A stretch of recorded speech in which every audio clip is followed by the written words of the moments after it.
The most recent conflict between Israel and Gaza is creating hardships for the Jewish community right here in the United States.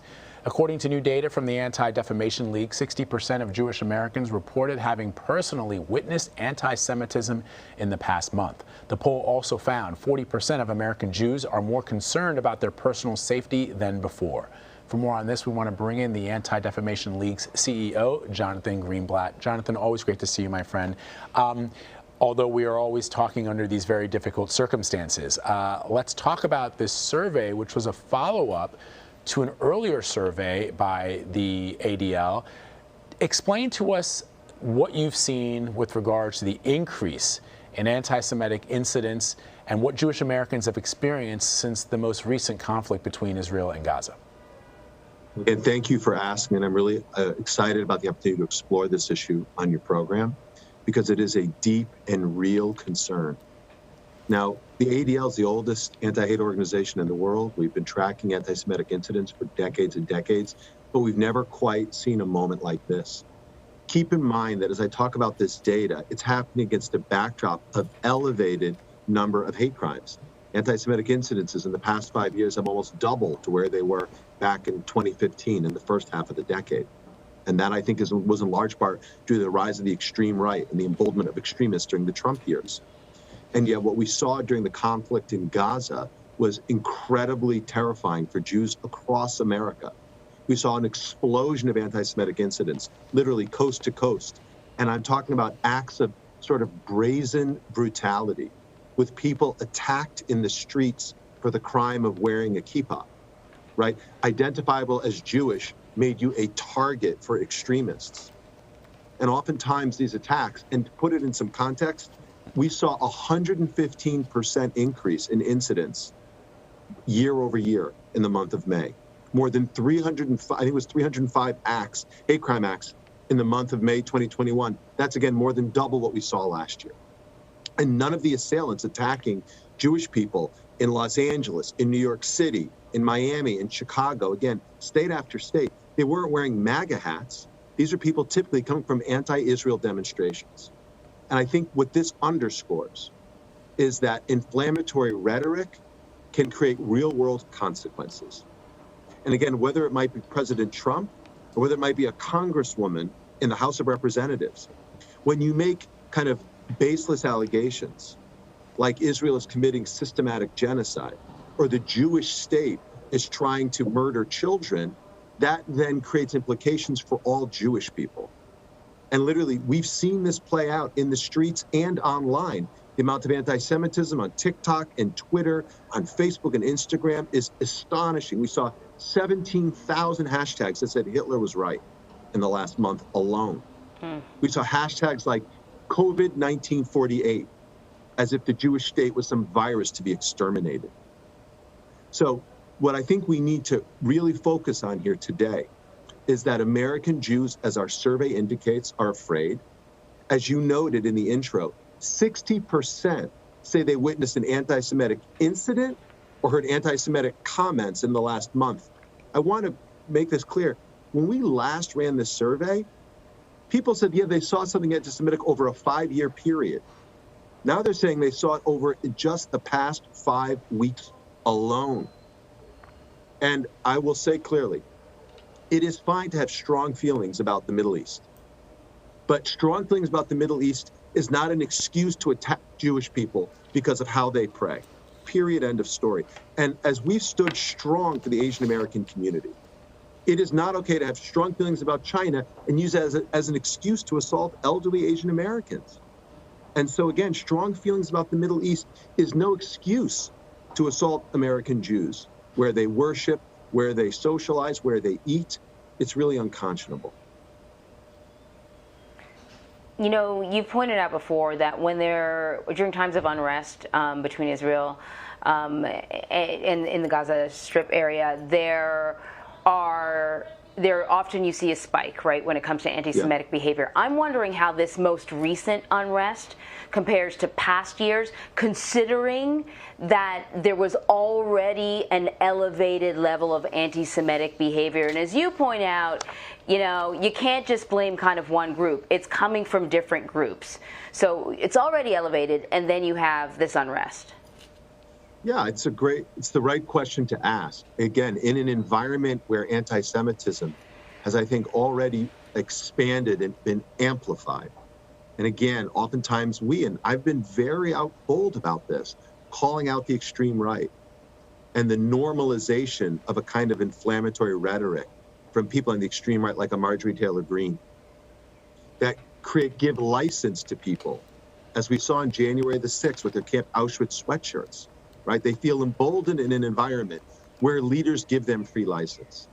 So by the same token, you know, when Congresswoman Omar equates Hamas and Israel, when Congresswoman Tlaib accused the country of ethnic cleansing, right? Those statements are simply wrong on the facts, but it gives license to extremists of a different ideology to say, okay, if the Jewish state is committing genocide, then it's open season to attack Jews. And I'm not saying this in some abstract way.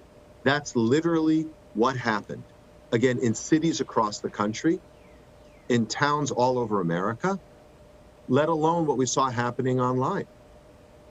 Now, again, at the ADL, we deeply believe that it is perfectly normal to have incredibly strong criticism of the state of Israel or any country when you disagree with policies. But we need to be able to say, there is no excuse for anti-AAPI hate, regardless of what's happening in China or anywhere else in Asia. So there is no excuse for anti-Jewish racism, regardless of what's happening in the Middle East. And I think it's not unreasonable to expect leaders to lead and to clearly, without qualification, right, without any conditions, say they stand against anti-Semitism, full stop. End of story. Jonathan, you mentioned Congressman Ilhan Omar. She was condemned by members of her own party for the statements that she made. And we've seen statements like this time and time again. Even President Trump, who was a great friend to former Prime Minister Benjamin Netanyahu, during a meeting, an event where there were some Jewish American leaders in attendance, the president made the comment that you will be happy what we are doing, with your country. I'm looking for the exact remarks, but he called Israel your country to a group of Americans in attendance at a rally, which people viewed as, of course, anti-Semitic. And your survey actually did look at how Jewish Americans view some types of anti-Israel critiques as anti-Semitic. Explain to our audience why language like that, language like calling Israel the country of a group of Americans, is considered anti-Semitic. Well, so the Jewish people for thousands of years lived in exile, if you will, right? Thrown out of their country and lived in ghettos as a beleaguered minority in countries across Europe, across the Middle East.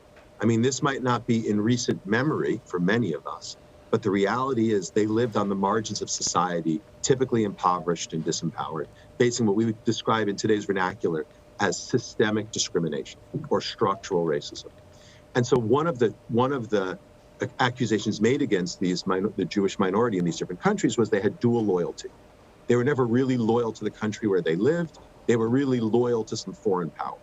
They were real loyal to, the Middle East and to Israel, even when it wasn't a real place. That's where their loyalties lie, not to the country where they were born and raised their children, et cetera, et cetera. And we've seen this play out in ugly ways. By means of example, I'm the grandson of a Holocaust survivor from Germany, right? My great-grandfather fought in the First World War. My grandfather was deeply German, and yet his entire family was exterminated. I'm the husband of a political refugee from Iran. Their family, Jews from Iran, who lived there for thousands of years. After the Islamic Revolution, they were all considered, sort of a fifth column in the country, and they had to flee for their lives.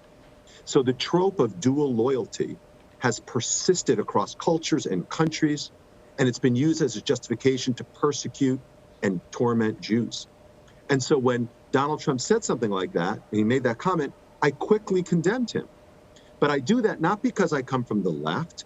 Like, again, I will also call out Congresswoman Omar for when she makes this equation that or Congressman Tlaib, that the Jewish state isn't legitimate. So here's what I think I'd like to just underscore.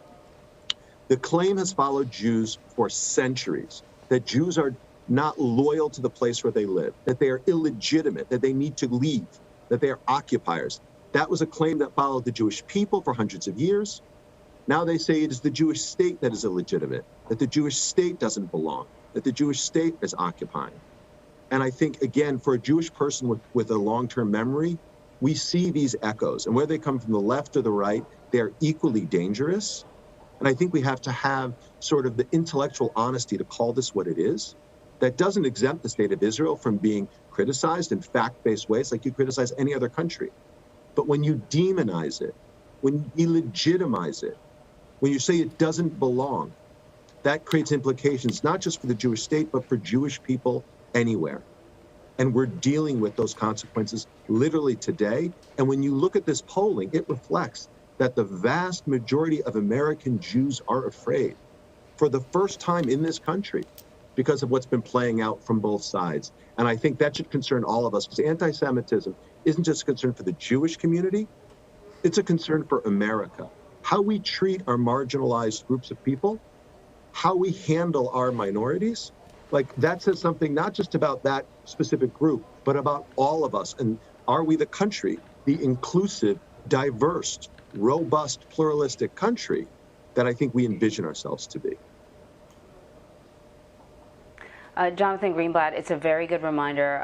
We always love it when you come on, and you know, the research is always so sort of thorough. You give us a lot to talk about and a lot to think about. Thank you so much.